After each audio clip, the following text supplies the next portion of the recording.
I'm not sure. There we go. So let's just assume that that's working, shall we? I should be able to hear some voice coming back. Okay, well, for some reason I'm not getting any feedback on that. So I don't know whether you can hear me or not. So I'm just going to go with this for the moment, and hopefully, there we go. Good morning, Lady K. Hello, how are you? Digsy, it's far too late for you to be up. Good to see you there. Good to see you there. I did have a catastrophic. Hello, Julie. Hi, good to see you. I did have a catastrophic disaster with my computer this morning, so I'm not entirely sure whether it's all going to go okay, but we'll see how it goes. Okay, hi. Thoughts and Perceptions Out Loud. Hi, good to see you there. What a great title. Melissa, fantastic. Okay. Wonderful. Okay, so what I want to do today, it's lovely to get your hellos and all of that.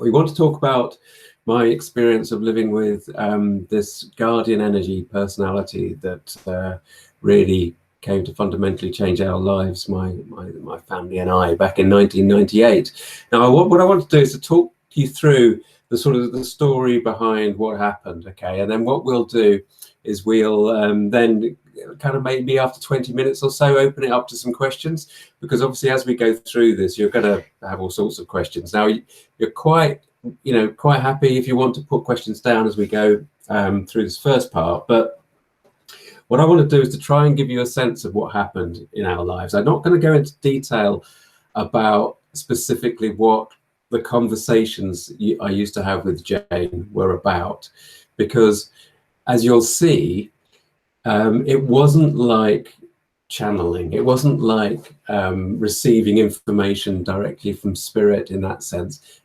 The process, as I'll describe it to you, was actually more about just living, sharing a house with somebody, sharing a house with a friend. So our conversations, although we were talking about life, the universe and everything, and this sort of thing, it was more like just having a regular chat, okay? And then as we go through this, you'll see what I mean, right? So the first thing is, if anybody's watching this on the after the live event, don't forget to click on subscribe if you like this sort of thing. It's really useful if you do click on that, and if you click on the grey bell icon, then you get notified every time we do a video upload, which we're trying to do twice weekly. So, okay, so that's all good. It's very strange going through this. I do my talks on this subject, and obviously having a live audience in front of me when I'm doing those talks is a very different process to this. But let's see how we go, because also when we come to asking the questions, if any questions crop up from the last video that I uploaded, which was the little visit that I did to Long Meg and her daughters, the Stone Circle up here in Cumbria, do ask about that as well, and anything else as well as we go through, okay? Because one of the things that links what we're going to talk about with Jane to that Sacred Stone Circle is the fact that Jane was a guardian energy personality, and the sacred circles, stone circles, or sacred sites anywhere. I mean, in America, in the USA, you have immensely sacred sites, and they will have a guardian energy. And in fact, as we go through this, we'll probably touch on this concept of guardian energy far more. Okay, so 1998. When I'm not going to tell you how old I was in 1998 because I can't work it out, but prior to moving into this house that was in the Forest of Dean on the Welsh borders in Britain, my spiritual experience had simply been being dragged along to a church every Sunday as a child. And I had no interest in spirituality at all.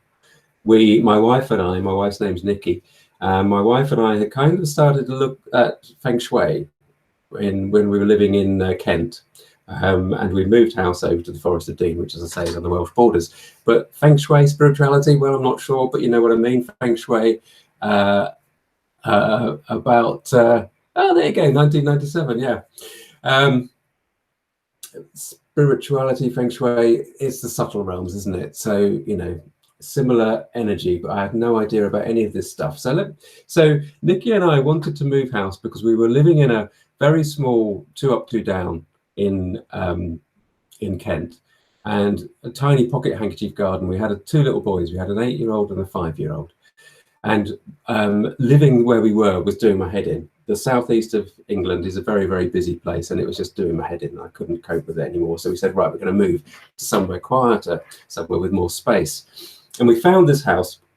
And on the first viewing, we kind of turned the corner and saw the house first off. And my immediate reaction to Nikki was, I said, oh, God, it looks haunted, because it was quite disheveled at the front. And I said it as a bit of a joke. But of course, really, that's kind of what happened. I was actually reluctant. My first instance was, oh God, it looks haunted. And then I said to her, shall we go in and look, or should we just drive on? And she said, no, we're here now, let's go in.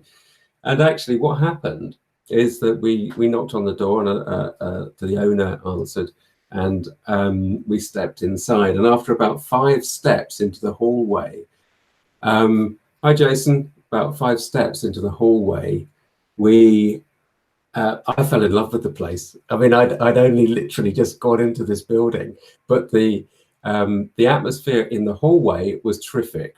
I mean, the house itself was in quite a mess. The parents were quite liberal in the way that they were bringing up their kids, and there were football marks all over the walls, on the ceiling, everywhere. But the feeling of just those 5 steps or so into the house was quite interesting. It was quite remarkable. It was just like, yeah, this is lovely. We took a tour around the house. And on the way back up the garden, I said to the owner, you know, Nikki and I sort of caught each other's eye, and it was like, yeah, okay, let's think about this. And I said to the owner, well, you know, it's more expensive. It's not what we're looking for. It's far too expensive. It's about 5-10 grand over budget. And I wasn't actually putting an offer in. I literally was thinking out loud, and he instantly said, oh no, I can't drop by that much. How about X? And he said a figure, and I looked at Nikki, and she nodded, and I said, yeah, okay. And we put an offer on without even realizing it. So to me, looking back, you know, in retrospect, hello Nancy, hi, good to see you there. In retrospect, the circumstance of arriving at this house in the Forest of Dean were actually very fortuitous and very auspicious. But again, we didn't realize that. We didn't know anything about the way the universe works. It was just, you know, in retrospect, we can see like, wow, yeah, that's amazing, the way that it came together. And we had to put the prices up of our house that we were selling in Tunbridge Wells. So we put that up, but it still sold within 2 weeks, you know. It's like, yes, okay, so we're off. And the other thing that was really kind of auspicious and peculiar to me at the time, because I was starting to feel that some things were a bit peculiar. I had a conversation with a friend of mine, and this was in the early stages of moving house, and I was just explaining to him that we found this house, and we were going to move, and we've got to move quickly. We've got to do it really, got to get this thing moving. And I got really passionate about, you know, we really got to get there. This is really important that we get this house. And I'm like saying this stuff to my friend, and he's, hello Sadie, hiya. And I'm saying this stuff to my friend, and I'm also thinking, why am I feeling like that? Where is that coming from? Now, of course, now I know that this interaction with spirit will just push stuff through us because we are just conduits. But at the time, it was like, whoa, where's that coming from? So these things were quite interesting looking back on them. Now, when we moved in, as I say, the house was in a bit of a state. Now, but the key thing about it was that it was a Georgian house. So it's fundamentally a 3-story house, but it had a separate bit out the back. And the separate bit out the back had really been quite neglected. What it was a little corridor. You went down a couple of steps into a storeroom, and then there was a room above that storeroom, and that was the little bit around the back, right? So a little kind of corridor and a couple of rooms. And the ground floor of that bit out the back, the storeroom, was in a terrible state. I mean, it really was. I mean, the plaster was peeling off the walls. They used to keep their coal in there. They used to keep all their rubbish in there. They had the overflows of the two bathrooms, the toilets in the house were actually directed into this room, right? So you can imagine what the energy was like in there. It was even not being receptive and not being sensitive. It was like, oh, this really isn't very good. And the cats, neighborhood cats, used to go in there and use it as a toilet. So it was like, oh God. So, obviously number one on the list was to try to decorate this place. And we had people like Nikki's mum. She wouldn't even go in that space because she just thought, well, this is horrible. And so fairly soon after moving into the house, little things started to happen. And I mean, they really were little, because they were things like the lights, the room lights would flicker. And we will get that every now and again. And over there in the Forest of Dean, 1998, as I say, we used to have power cuts, and that was just nothing spooky about that or supernatural. It was just, that's the way the electricity supply was over there. So that wasn't a biggie. But what was beginning to get a little bit weird was that I was starting to see shapes moving out of the corner of my eye. So I would see these sort of dark figures going around the house, and it didn't spook me because I just thought, oh, I've got like something in my vision, and I'd put things down to logically categorize them. But then one day in the kitchen, I put my hand out to pick up a cup of tea, and there was another arm, literally another arm here, mimicking what I was doing, and even then I looked at it and it disappeared, and I thought, no, I just didn't see that. Because, we put so much of this stuff down to imagination. And we had, as a lot of people do, we had a cooker, and it had an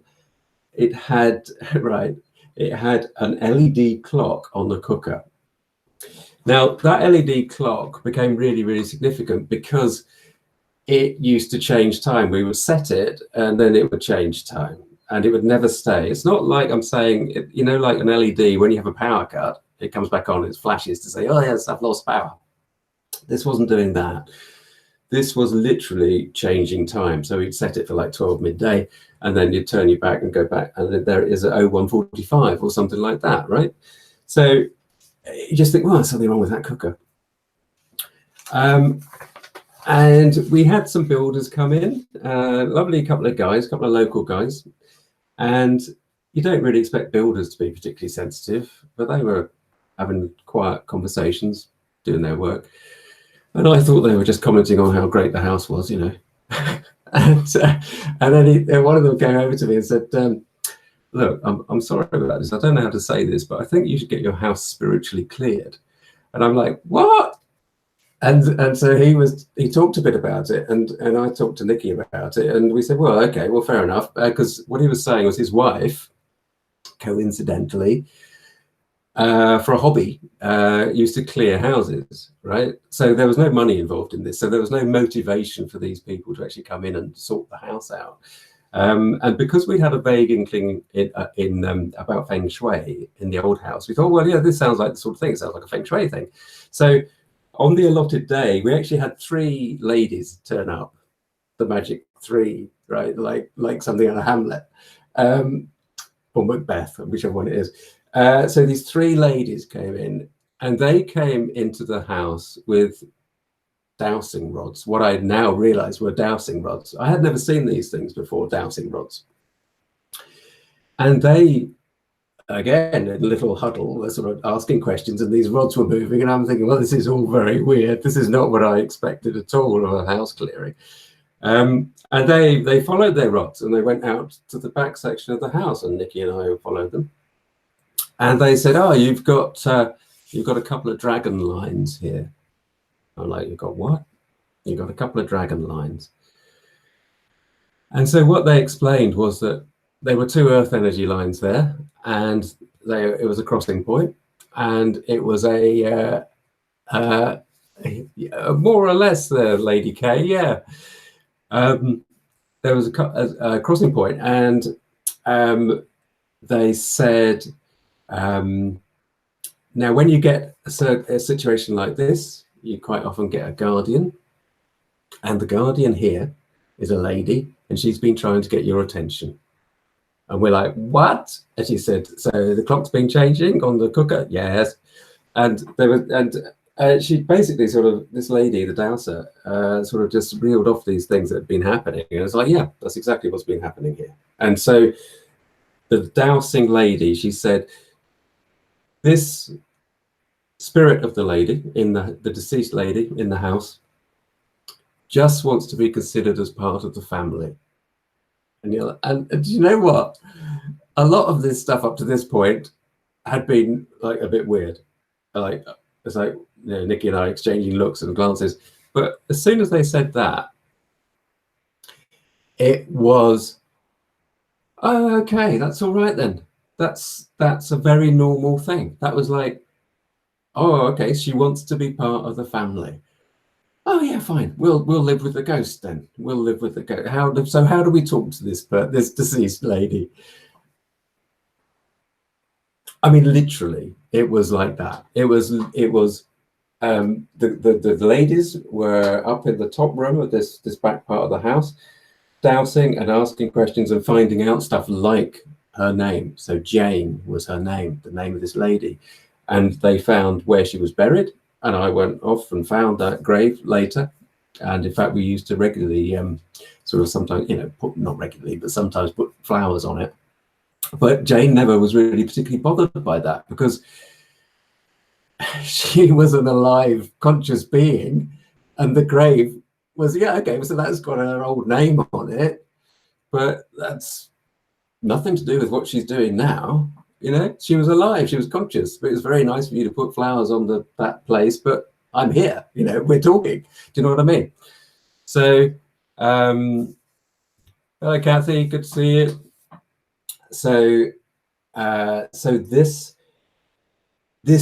introduction to the energy, to this lady, to Jane, was quite normal. It was this mixture of bizarre for us at the time, and then it became very ordinary, very normal.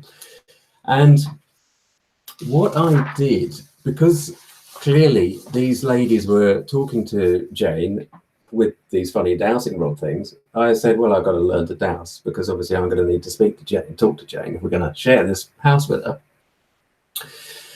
And so that's what I did. I learned, well, it's another story altogether. I know what it's sidetracked onto these little avenues, but I learned to douse. But one of the key things was at this time was that obviously when we discovered Jane there and we were introduced to her, I told a few people. I didn't tell many people because, quite frankly, I didn't want to be considered a complete nut. And I mean, you know, doing this, right, is actually quite significant for me. You know, we've got to a stage where a lot of you regular subscribers are getting the hang of what we're talking about on the channel, but without me talking about my background and this aspect, because Jane is incredibly significant in what and how I see life and understand life to be. And we'll get onto some of that in a minute, I promise. So, but just going back, early on, in the early days, my aunt, who was quite open to this sort of stuff, she bought me a copy of a book. She bought me The Sun and the Serpent, which of course was written by dear old Hamish Miller, who I'd never heard of then until that point. And once I'd read that book, which is all about his journey of discovering the Michael and Mary lines in the UK, once I'd read that book, I was absolutely gripped by this guy, Hamish Miller. So I was on his mailing list. I got a set of his rods, which you've seen, the big round, the big metal ones. And so when he published a book called The Wee Book of Dowsing, which I still recommend to everybody to go off and buy, we got an invitation to the book launch. And on that day that we travelled down to see Hamish at that book launch, I said to Nikki, I think I'm going to ask him if he wants to do some telly, because that's what I was doing. I was making television programmes or corporate work and trying to get television programs onto broadcast TV. And I said, look, everybody will be interested in this sort of subtle energy stuff, this dowsing lark. Everybody, the TV programs will be falling over themselves for this. Little did I know how innocent I was then. So I asked Hamish, I said, look, I know we haven't got time to talk about it now. I said to him at this book launch, but, you know, are you interested in doing some television work? And we chatted very briefly, and I told him very briefly about Jane, or I had done in emails, it was something like that. And he said, look, we can't talk now, but I'll let you know, and I'll think about it. And I just want to tell you a little story that happened as a result of that, because it is significant, and I don't think it's on another video as yet. I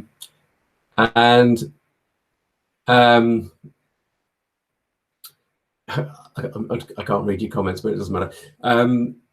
So I wanted to tell you about this, right? Because this again is especially for people that are new to opening up and maybe a little bit worried.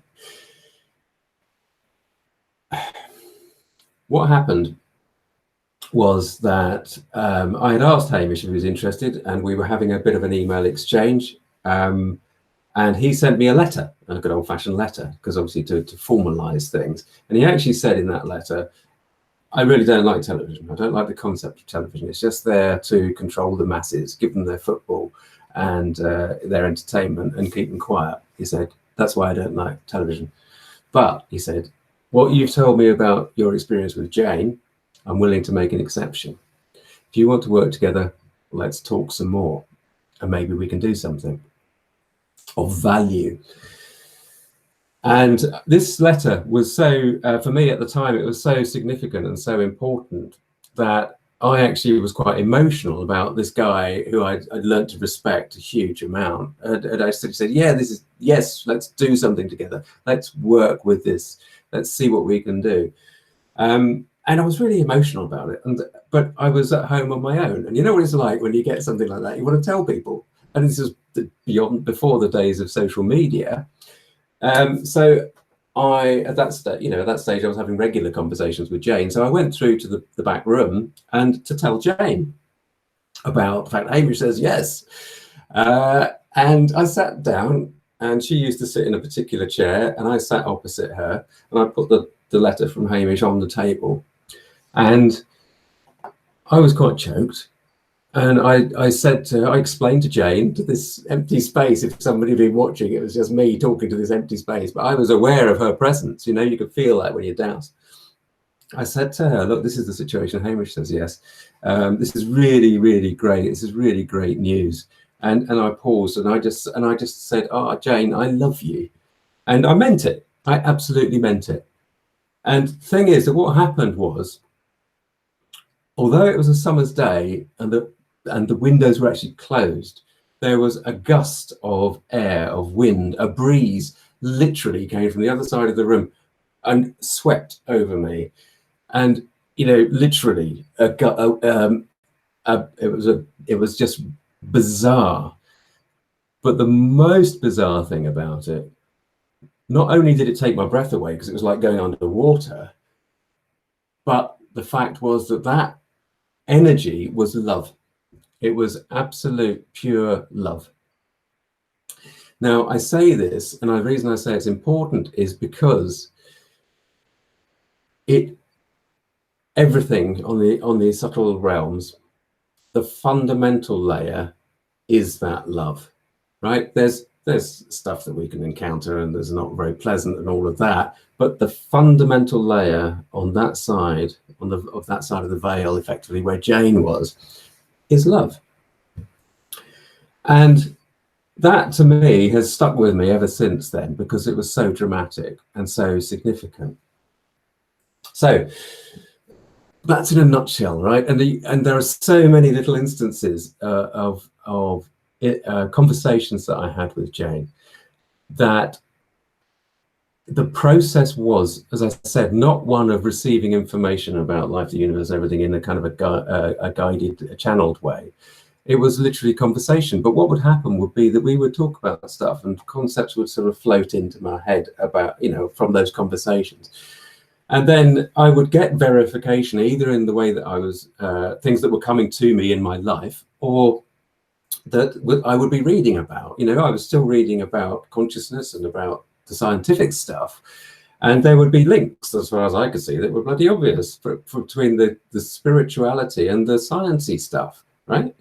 And these were echoed in the conversations I was having with Jane, or these things were echoing the conversations. Now, bear in mind that I met Hamish and we made the Spirit of the Serpent, which you can find elsewhere on the channel. Spirit of the Serpent is exploration of subtle earth energy at the Merry Maiden Stone Circle in Cornwall.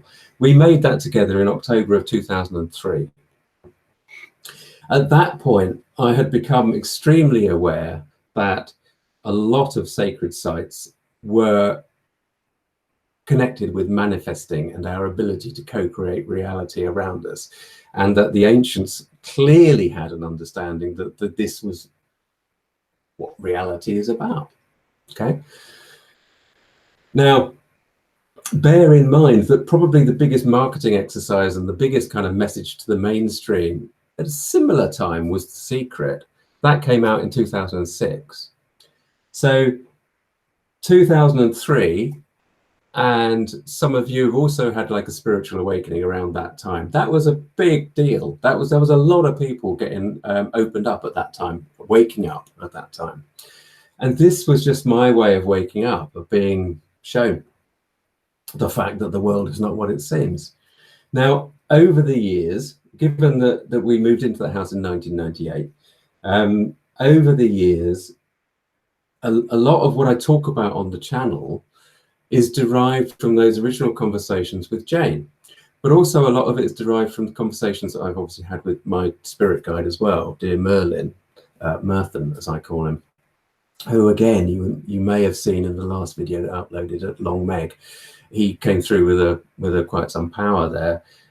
So all of the things that Jane has talked about, from her perspective as a guardian energy, as a guardian personality, and the things that Merlin has specifically talked about, these have all been similar themes that we can find with other major channeled work, like the Seth Chronicles, and something else which has completely gone out of my mind, completely gone out of my head, rather, I feel.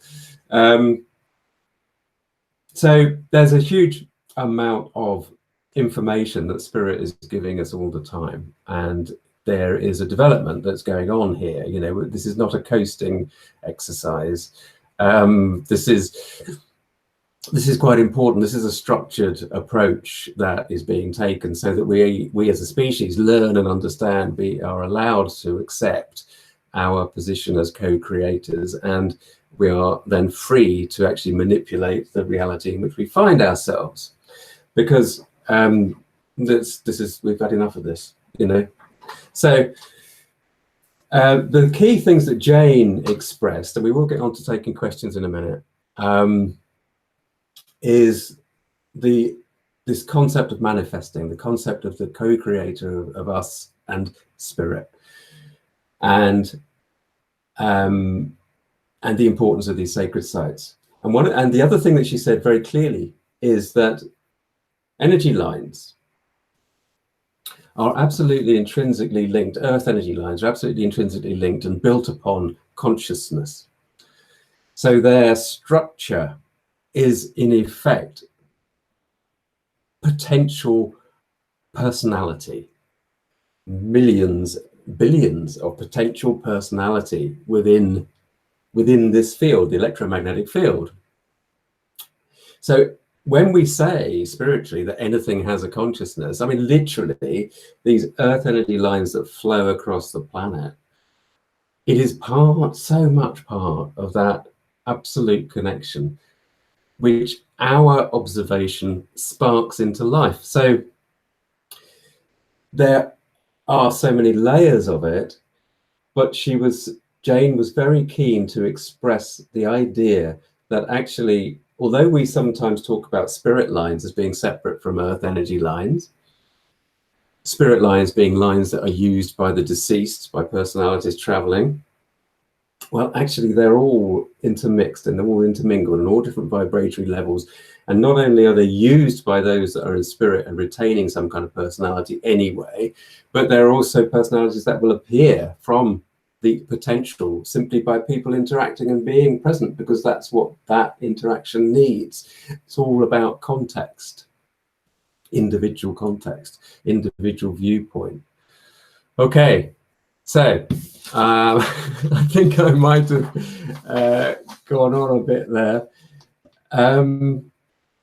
Let me just, yeah, this is one of the things that Jane said was, as a guardian energy, right? As a guardian personality, her role was to kind of conduct the flow through on these energy lines, ensure that energy packets or conscious packets of energy would go through and go to the right place. So it was almost like the old-fashioned policeman on point duty, guiding and directing. So that's her role. So when you go to a sacred site, like that Long Meg that I went to the other day, you can ask, with all due humility, to speak to the guardian of the site. Somebody once asked me and said, well, look, if these are guardian energies, why are they allowing all this nonsense to happen? Why do they allow places to get ransacked? Why do they allow these things? Because they're not in charge of this side of the world. They're not in charge of this side of the veil. We are supposed to be the guardians of this side of the stuff that we see happening here. They're in charge of their side, right? So they're dealing with all the subtle stuff. We're just supposed to be dealing with all the physical, manifesting human side stuff. And we're not, clearly. So, and this is one thing to bear in mind. So, now what else was there? I know Dixie says finish telling the story, but actually, do you know, Dixie, we've got sort of 15, 20 minutes left, but I can't really finish telling the story. I can jump forward in time, right? Because one of the things is that Jane, we say, I glibly say that we spent 15 years with Jane living in the house with us. And that's true. But she did go away for a little time. I was sitting one evening watching TV and she would come in and talk. And she basically said, look, soon I'm going away and somebody else will be taking my place. And I thought, oh God, that's a shame. And sure enough, in a few weeks, I think it was a few weeks later, she did. She said, right, I'm off now, bye. And a very strong male presence came in instead. So Jane had gone and this male presence came in. And this male presence we spoke to in exactly the same way. And we talked to him with dowsing. And we decided, because we have to give these things names, we decided we'd call him Mr. Eric. Now, I called him Mr. Eric because Eric was the name of a very, very affectionate cat that we used to own. And when I asked him his name to start with, this male energy, he said, call me Eric. And I said, I can't call you Eric because that's the name of a cat. So I'll call you Mr. Eric. Now there's a point to this. And this was all way before I got into mediumship and got familiar with spirit, guardian spirits, personal guardian spirits. And we lived with Mr. Eric in the house instead of Jane for maybe a year, 18 months, something like that. And then they swapped out again. Jane came back. It's like, oh, great, you're back. And that was lovely. And that's when then I started to just coincidentally get more into mediumship and more into, hello, Carol, more into, looking for my own spirit guide and trying to explore this relationship with spirit in a more shall we say, direct way without using dowsing, because I was, I'm not that sensitive, so I'd use dowsing all the time. And so I was traveling on this mediumship journey, and I met my spirit guide and Merlin. I, spent a couple of years developing that relationship with Merlin, however you want to call him. And then we had a visit from some friends, and they brought a book, and the lady said, "You need to read this. You've got a couple of days. It's a quick book to read. Could you read it?" And the book was about somebody that had a spirit guide, and they'd met their spirit guide, and their spirit guide was Merlin. And of course, that was my spirit guide. My spirit guide is Merlin. And this lady in the book said, as soon as she realized that she was dealing with Merlin, she said, "I can't call you Merlin. What should I call you?" And Merlin said, "Call me Eric." So the amazing thing was that actually Mr. Eric was Merlin. He was, because when I got familiar with the energy of Merlin, the feeling was just like, yep, I know this feeling. And that's one of those extraordinary things, right? And so what I'm sort of getting at with all of this is that life is this amazing ball of string that is so interconnected that, sometimes if we want to look at it, sometimes everything that happens can be relevant. But even if we don't see the associations, it doesn't matter, because again, as dear old Merlin said just last video, we're always in the right place. We're always doing the right thing, even though we don't think we are. And all we have to do is to basically turn up, and stuff happens. And we're these amazing portals for spirit to actually experience the world, for the universe to experience this side. Now, having said that, we've got to remember balance, which is what was talked about last time. Because we are human beings as well, and part of our energy is that energy of being human, and part of that energy that needs to be nurtured and adjusted and tweaked, and goes on that learning journey. We're seemingly with the perception of free will, so and I'm not going to do a video about free will, right, because that's just far too complicated. But anyway, so look. Jane, as I say, Jane had come back to the house, and when we moved from there to continue our life up here, basically in Yorkshire, we went down into the room where Jane used to hang out, and Nikki and I said goodbye to Jane, and she just went bye and zoomed off. And it was like, oh, cheers for that, thanks, that's 15 years. Glad you feel glad you feel some kind of connection. But hi Nathan. But that's very typical of spirit, the way that spirit doesn't have this kind of emotional, hanging on to these emotions, because it's got the bigger picture. So she just went zooming off. And when we were up in Yorkshire, when we first moved up here, some 6-8 weeks after we moved up, I was meditating one day, and I'd started doing some house healing at that point. That's when I started sort of very much changing what I did for a living.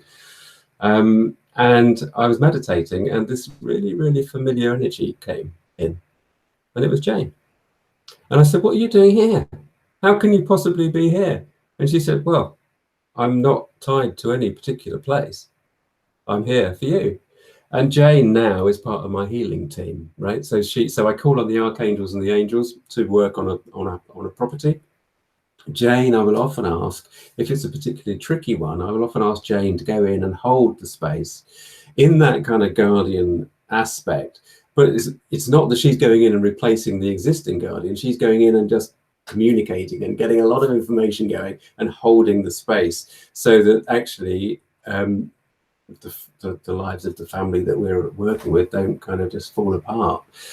So she is forever part of us, and this is where we really it stretches our human perception of what reality is. But we do, if we want to look at things from a spiritual perspective, from a spiritual viewpoint, we are a mixture of these energies. And I don't mean that we are, and we're not making it up. I mean, we're just existing in that ball of string that I talked about, everything being so interconnected.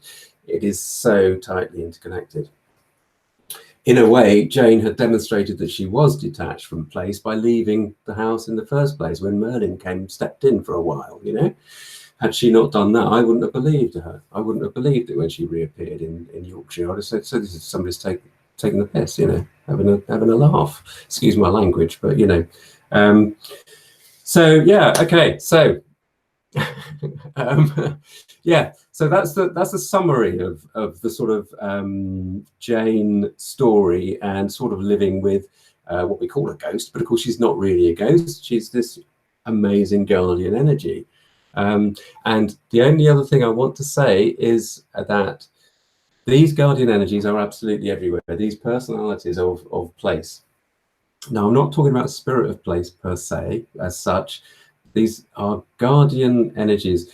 It's almost like they are the guardian energy of the quantum foam, if you like, from a scientific point of view, you know, from where reality appears. And so if you walk into a sacred site, you'd expect to find a guardian energy there. Every home that I've encountered has a guardian energy that can be talked to. Not all house healers, you know, kind of sit comfortably with this as a concept, but because of my background, this just makes sense to me, and this is what comes through for me. So I'm not saying it's special. I'm just saying it's the way that I assimilate the information. And this is one of the things as well that Jane was very clear about, is that we are unique individual portals through for the universe, and our direct interaction with the energies that we experience in our realities is the thing that really counts. We get so caught up in things like in the media, through whatever media it be, whether it be social media or television,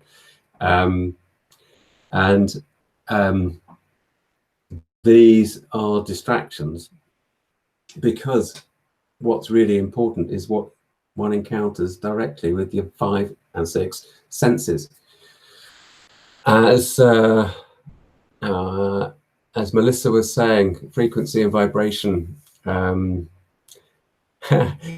Dixie, well, it kind of maybe more than 5 senses to unlock, but not necessarily, because really you're just well, yeah, sorry, I'm reading ahead. I can't. Really, it's your 6th sense. It's your subjective experience that you are accessing when you're dowsing. And the more you get confident with dowsing, you're pushing open very gently the same little doorway that you actually then expand further if you want to go into mediumship, if you want to go into having these sort of conversations or experiencing the spirit world on a slightly different basis. Doesn't mean to say that dowsing will inevitably take you there. It's not. And if you don't want to go there, then it doesn't matter.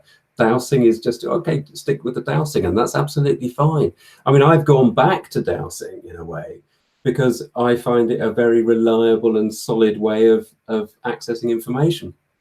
So when Merlin comes through, I have to allow him to come through, but quite often it's a surprise. Whereas 2 years ago, I would have felt him sort of gently be here and be present, and then he would just gently merge in, and okay, and then off we go.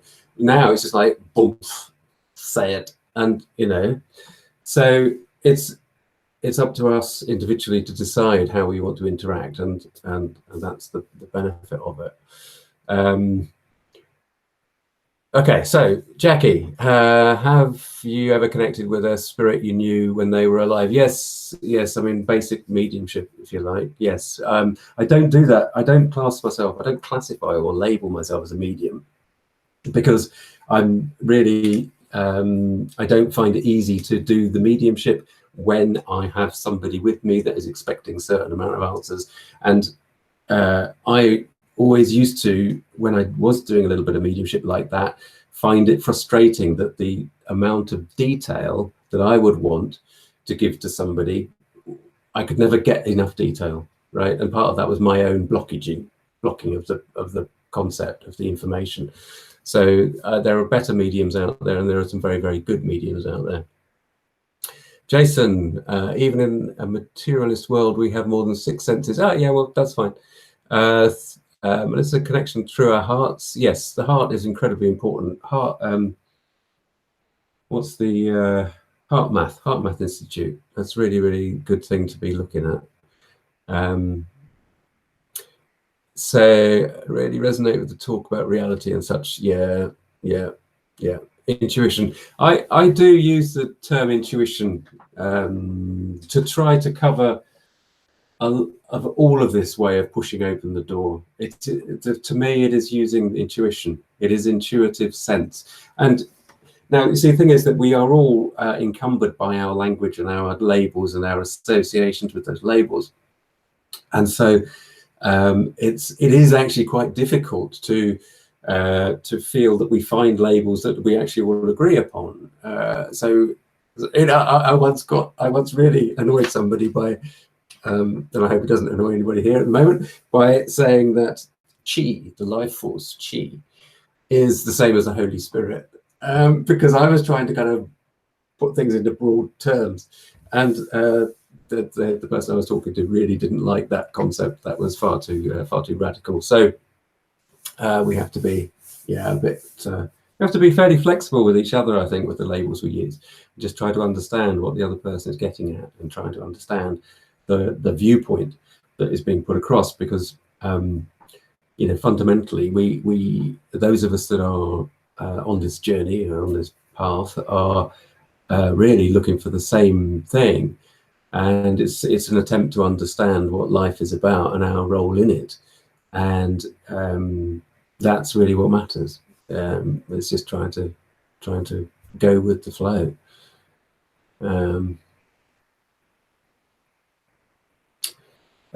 So, Melissa, do you think that the dragon lines have been hijacked? Do you mean specifically those, or do you mean dragon lines generally around the globe? Hoping that you do believe it's a globe.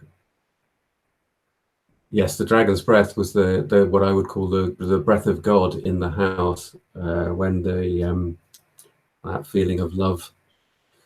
I mean, dragons, you know, are a much maligned creature, really. They're incredibly helpful. Generally around the globe. So do I think they've been hijacked? The thing is with the lines that I perceive to be those that are the most important, which I classify as earth energy lines, or we start to try maybe call dynamic earth energy lines. These are the ones that we can influence and we can affect, and they can affect us, and blah, blah, blah, right? Yeah, let's call them dragon lines. So do I think they've been hijacked? No, the thing is that they get very, very easily polluted. So, you know, it only takes one person that knows what they're doing, who has particularly maybe egocentric motives, to start to influence one line. And that line is connected to everything else through its tributaries and through everything else. So you can imagine, so you've either got like individuals or small groups of people that like to cause disruption, and they will play with these lines, or they're misguided and they are just doing things out of ignorance, and that's never particularly helpful.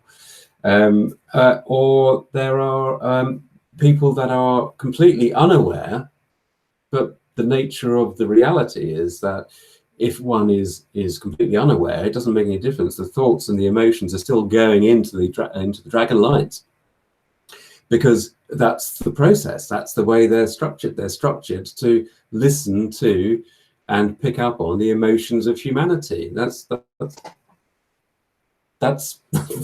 process. So therefore, they get corrupted. To me, it's not a conspiracy type corruption. Although, you know, as I say, some individuals and some small groups will try to disrupt using that kind of energy, because, you know, we're not sole, you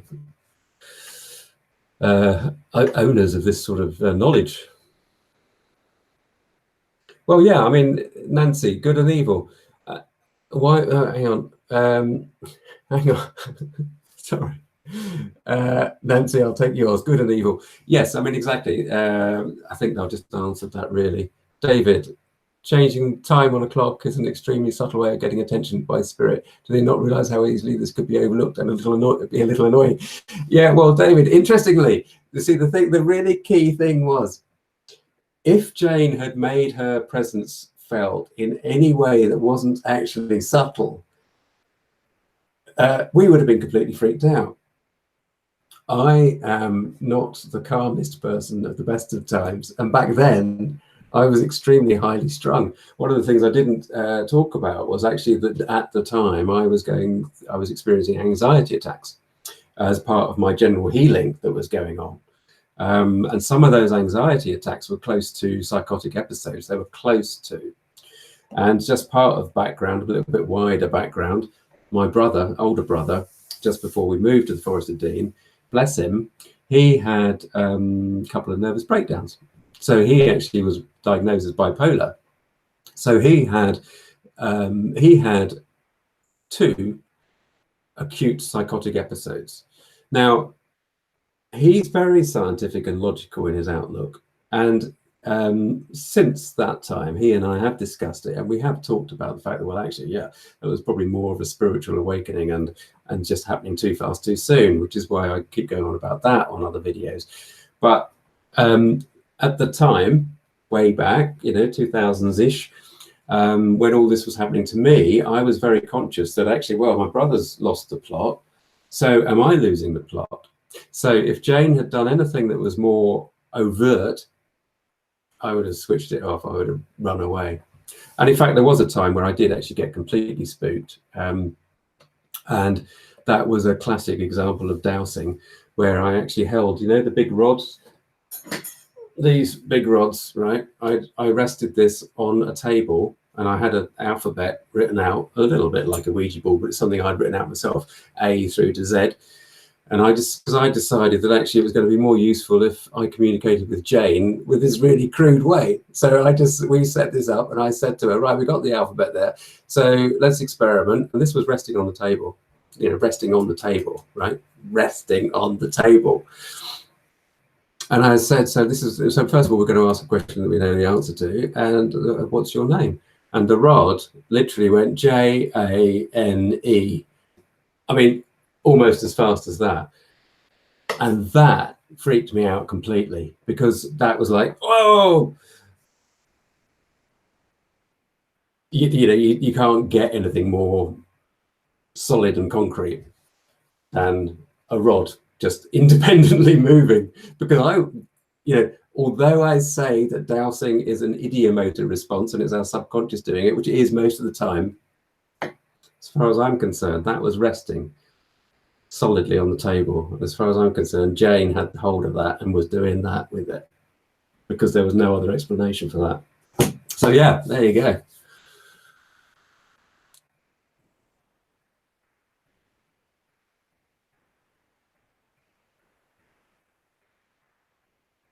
Oh yes, good idea, Dixie. Thank you. Sorry, I was just reading that. Yes, could you send me some more? Could you send me an email about that, or Facebook me, Dixie, please, on those cards? Copper rods driven into the yard for what purpose, please? Yes. Well, yes. Okay. So 10 minutes, then we'll have to call it to a close. So some house healers will drive metal rods or bury crystal. Okay, let's stick with the driving of rods. They will place them in the ground because that's the way it works for them to manipulate the energy lines or the energy rays. Dixie refers to these lines, I call them lines, he calls them rays, and that's fine, doesn't matter, it's a label. We're talking about the same thing. Some dowsers, if you call it a dowser to correct energy flows within a house, they will put in metal spikes, or they will put other things against a wall or something like that. Now, what I'm saying is we don't need to do that. But the purpose, as far as the functionality of the process of hammering in metal rods into the ground, if you think about it, somebody's standing there with a hammer and a thing and hammering. This is physical action, this is energy, and the intent is to change something. Hammer, hammer, hammer, intent, focus, energy going in. That is a a ceremony. It's a ceremony. If you're hammering something into the ground, that is like a ceremonial practice. What I'm saying is, and what equally works, is the remote. You don't need to do the physical stuff, and especially now, as the vibrations are changing all the time, which is partly why so many of us are waking up. You don't need to do such physical work, and ceremonies, and all of this intent, focused intent. It's quite enough just to do the focused intent. You don't need to put the rods in the ground. Does that make sense, Lady K?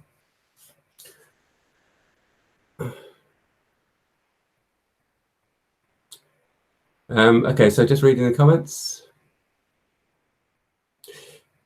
Okay, so Nancy, the thing is, okay, so don't look at the picture any wider than yourself, because actually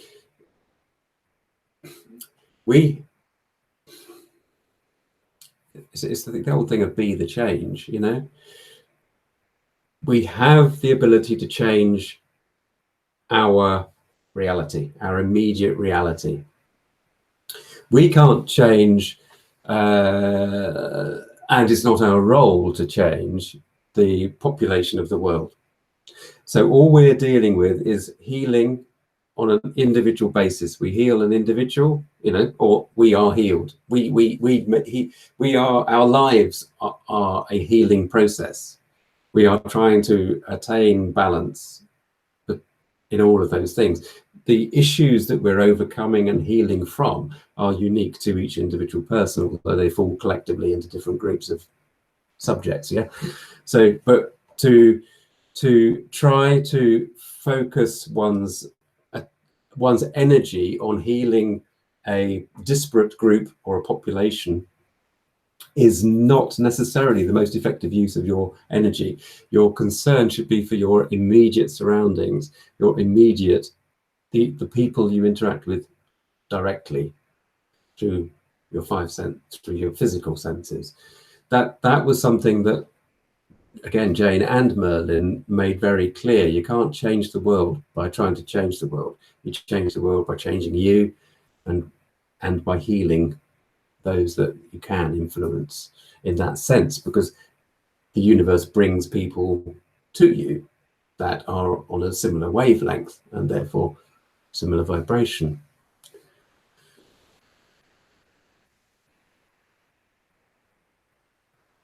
So we are individually moving forward into love. Kathy, during short group meditation, I saw myself observing my space, sky above and the horizons, and then I saw all that sky space transforming into a portal. Oh, Kathy, yeah, I mean, you know, what can I say? Really, these sort of experiences that we get in meditation, you know, you're in that massive subjective experience, and it's really about what it means for you. What does it mean for you, and what emotions does it bring up, and what does it do? You know, how do you respond to it? This is, you know, if you're having a spiritual kind of interaction, then that's really where the power of it is. Somebody can offer interpretations, but really it's what you what sits with you, and you know, I mean, I have talked fairly recently to several people about the fact that we are portals, and in a way that's what you're echoing there. We are portals. We allow information to come through. We create information. We are two-way devices, you know. Okay, so yeah, the hope. I can never say the hope and no method. Yeah, change stuff changes. Yeah, manifest in the universe. Yes, absolutely. That's exactly it. That's a really strong and powerful and very popular healing method at the moment. Do you know anything about DMT spirit molecule? I don't, Digsy. I don't know anything about that. Okay. Okay, well, you guys have dealt with the DMT. If it feels right for you, fine, you know. Yeah. If it doesn't, don't do it. Okay, so yeah, okay, so a couple of minutes, then we're going to have to call this to a close. So Melissa, yeah, you've come to realize that we should focus on the heart portal, not the third eye. Well, you know, the third eye is the mechanism, but the heart is really the being, which it goes through the third eye. I mean, again, try not to pull out the separation. Try not to think too much about separateness. We have to as human beings, but actually the interconnectedness of everything is actually more significant. But obviously, as we're trying, I mean, it's interesting, isn't it? Because I'm immediately thinking, well, you know, there's a lot of separateness that we do in the house healing report and stuff. We're pulling things out and putting it under different section headings, but quite often there's a mixture of information that comes through and those headings get very blurred. So what you're dealing with is your connection to spirit, your basic understanding and your trust and your faith in spirit. Doesn't really matter whether you're going, but obviously your heart is, you know, you need to be open-hearted so that you're working on the love frequency, but you don't want to be randomly opening your heart around around people. You may get yourself into some trouble. You just need to be a bit careful of that. Do it in you know, if you're going to sit in meditation, then do it in a nice group that you're comfortable with. Don't walk down the high street with a wide open heart chakra. Okay, I mean, just as a word of warning, because you will get yourself into trouble.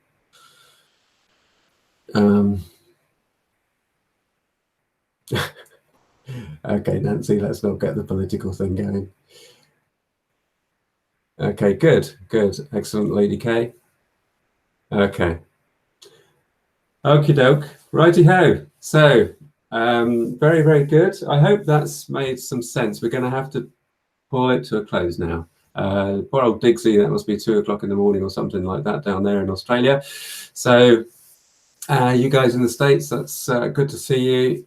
Well, good to see all of you, really. Thank you very, very much for listening and being there. Really do appreciate it.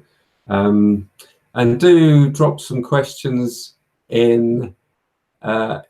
Yeah, do drop some questions in the comments section underneath as well. If you know, if you want to listen back to some other stuff, let your thoughts. Okay, so love from London, the giant microwave. Yeah, bless you. I'm sorry, I try to avoid going to London, but yeah, bless you. Thoughts be with you. Go on. Okay, all right then, guys. Okay, I'm going to sign off. So good to see you. Same time next week. I have no idea what we'll be talking about then, but I'll let you know.